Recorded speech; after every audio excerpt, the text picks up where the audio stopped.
Je voudrais tout d'abord commencer par féliciter le président de la République, Emmanuel Macron, pour son courage de promouvoir la création d'un État palestinien. Un petit pas qui suscite tant d'espoir pour tant de Palestiniens et d'Israéliens qui militent pour la paix. Bravo, Monsieur le Président. J'espère que cette déclaration aura un effet domino et d'autres dirigeants suivront. Je voudrais aussi remercier Anne Hidalgo, la maire de Paris, qui nous accueille toujours à bras ouverts, nous soutient complètement et ce rassemblement en est la preuve. Merci aux maires qui ont fait l'effort de venir nous écouter. Et enfin, un immense chapeau à Anna Assouline et aux guerrières de la paix qui ne lâchent pas et continuent avec énergie et enthousiasme d'œuvrer pour la paix et la justice. Cette année, j'ai célébré le Seder, qui ici en hébreu il signifie l'ordre, on va voir quel ordre, de la Pâque juive en tant que femme libre, alors que mes frères pourrissent encore dans les tunnels du Hamas à Gaza. Cette année, j'ai célébré le Seder en tant que femme libre autour d'une table abondante de nourriture, alors que des dizaines de milliers d'enfants, de femmes, de personnes âgées, palestiniens ont faim à Gaza et vivent sous des ruines. J'ai essayé de mettre du seder, de mettre de l'ordre dans les idées. Et donc, j'ai laissé tomber les traditions ancestrales lors de la cérémonie autour de la table et j'ai mis en valeur le respect et la dignité de la vie humaine, la liberté et la paix. C'était ça l'ordre que je mettais cette Pâque juive sur la table. Et à Pessah, donc la Pâque, c'est la fête de la liberté avec un L majuscule. Nous nous souvenons encore des longues années où nous étions esclaves, où nous avons juré de ne pas devenir des oppresseurs, de ne pas devenir des oppresseurs nous-mêmes.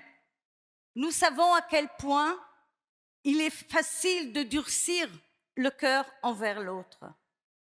Je vis libre comme une citoyenne ayant tous les droits, alors qu'à quelques kilomètres de ma maison vivent mes voisins et voisines palestiniennes et palestiniens dépourvus de droits, sous un régime militaire. Mais suis-je vraiment libre? Sommes-nous vraiment libres alors qu'une guerre inutile, une guerre futile fait des ravages à Gaza? Pouvons-nous vraiment vivre en liberté alors que les attaques sur les villages palestiniens dans la Cisjordanie se produisent jour après jour, nuit après nuit, et personne n'ouvre la bouche, personne ne bronche, on laisse passer.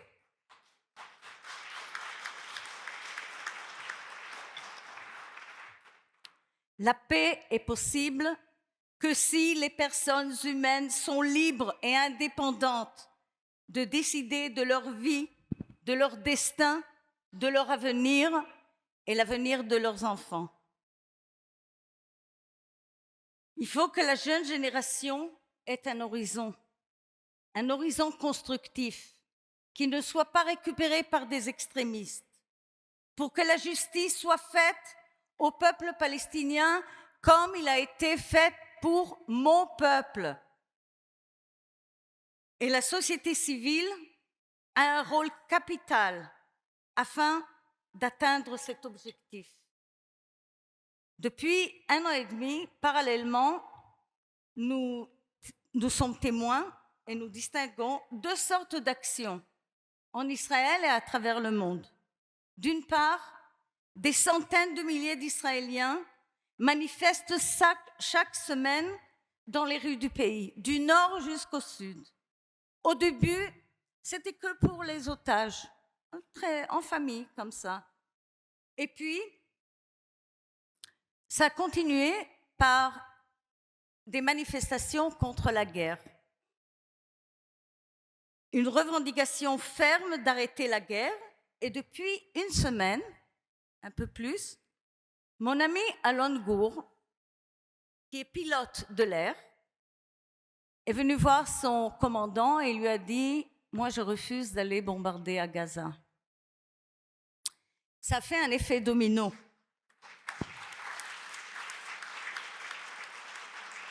Parce que cet acte a entraîné une pétition de plus de 100 pilotes israéliens qui ont demandé d'arrêter la guerre à Gaza.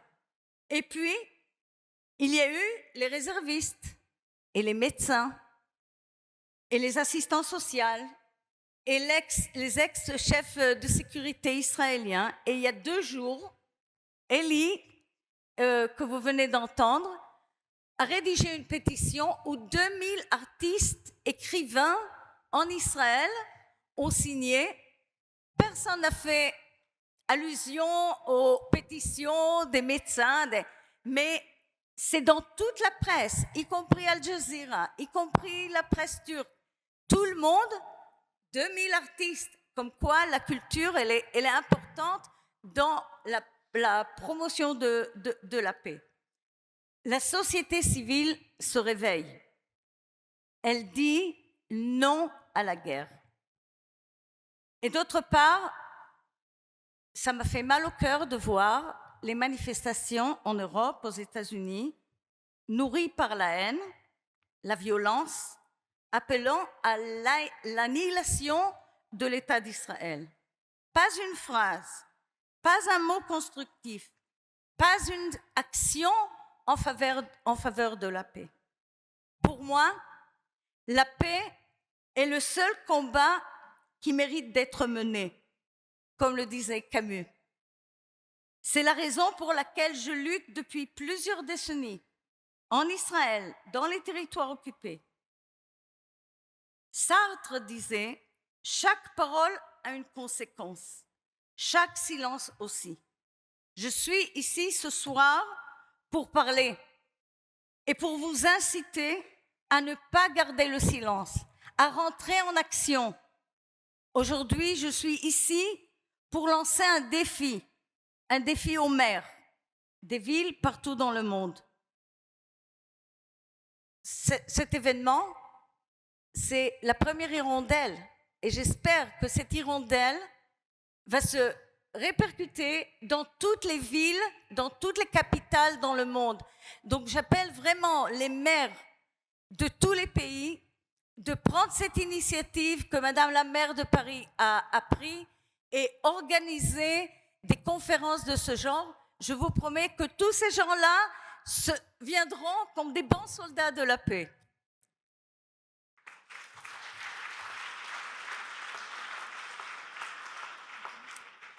Les maires des villes, vous avez un rôle capital dans la poursuite de la paix. Je vous incite à lutter contre les extrémistes de tout genre, de tout camp. Le droit de manifester et la liberté d'expression sont la base d'une démocratie, mais il y a des limites. Et la limite, c'est quand on appelle à la violence, quand on appelle au rejet de l'autre. C'est là où se termine le droit de s'exprimer, le droit d'expression. Arrêtez ce genre de manifestations dans ces villes. Organisez des manifestations pour la paix, des manifestations constructives qui vont nous aider, nous, dans notre combat en Israël et en Palestine. Choisissez un camp, le camp de la paix, et œuvrez en ce sens. Clamez ouvertement, n'ayez pas peur, la reconnaissance et la légitimité des 2 peuples de vivre sur une même terre, en paix, sécurité, dignité, amplifier notre voix. Pour l'instant, on n'entend que les extrémistes. Amplifier ces voix que vous entendez aujourd'hui ici.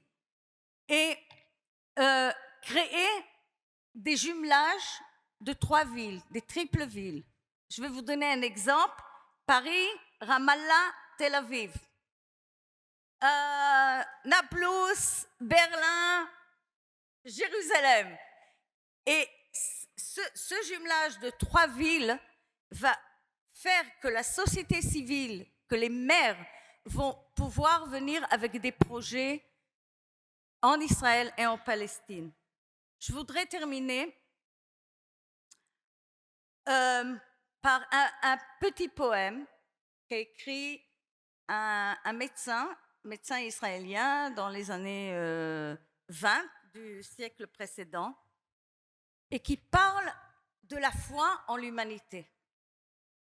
Et le poème, il est comme ça. Réjouis-toi.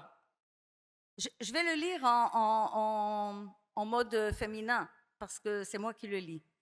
Réjouis-toi. Réjouis-toi dans les rêves. C'est moi, la rêveuse, qui parle. Réjouis, car la foi en la personne humaine, en elle j'y crois. Car mon âme aspire à la liberté. Je ne l'ai pas vendue au veau d'or, car j'aurai encore foi en l'humanité, dans son esprit grand et audacieux. Et je garderai foi en l'avenir, même si le jour n'est pas encore venu. Cela viendra sûrement lorsque les nations vivront toutes en paix bénie. Inch'Allah.